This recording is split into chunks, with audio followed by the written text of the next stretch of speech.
یہودیوں کا عقیدہ یہی ہے، ان کے نظر میں ان کی فکر یہی ہے کہ دنیا کے اندر جتنے بھی انسان ہیں وہ سارے انسان حیوان ہیں، جانور ہیں، لیکن انسان اس وقت انسان ہوتا ہے، اس وقت اپنے حقیقت پر آتا ہے کہ جب وہ یہودی ہو۔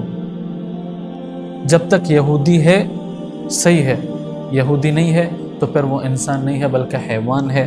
اور پھر ظاہر بات ہے حیوان پر جس طرح ان کے ساتھ بدسلوکی اور بدمزاجی بد اخلاقی کیا جا سکتا ہے، اسی طرح انسان کے ساتھ بھی کیا جا سکتا ہے۔ جیسا جانوروں سے منفعت اٹھانا جائز ہے، کر سکتے ہیں، اسی طرح انسان سے بھی منفعت اٹھایا جا سکتا ہے۔ یہ یہودیوں کا نظریہ ہے، اور بھی بہت سارے ان کے نظریات ہیں۔ جیسا کہ عیسائیوں کا نظریہ یہ ہے کہ خدا تین ہے، عیسیٰ روح اللہ ہے، اللہ تعالیٰ کا بیٹا ہے، اور حضرت مریم علیہ السلام اللہ تعالیٰ کے بیوی ہیں، نعوذ باللہ۔ اس طرح کے ان کے نظریات اور عقائد ہیں۔ جیسا وہ کہتے ہیں کہ حضرت عیسیٰ علیہ السلام کو پھانسی دی گئی ہے، اور اس کی وجہ حضرت آدم علیہ السلام کی گناہ ہے جو انہوں نے جنت میں کی تھی، جو غلطی انہوں نے وہاں کی تھی، ان کی سزا حضرت عیسیٰ علیہ السلام نے بھگتا ہے۔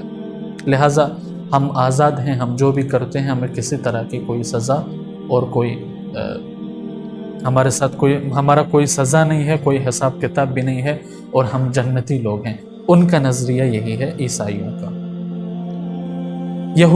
ہندوؤں کا جو عقیدہ ہے وہ الگ سا عقیدہ ہے۔ اگر ان کو دیکھا جائے وہ پنرجنم والے ہیں، وہ کہتے ہیں کہ انسان مرتا ہی نہیں ہے، انسان اگر مرتا ہے تو اس کی روح اس قالب سے، اس بدن سے نکل کر کسی اور بدن میں چلی جاتی ہے۔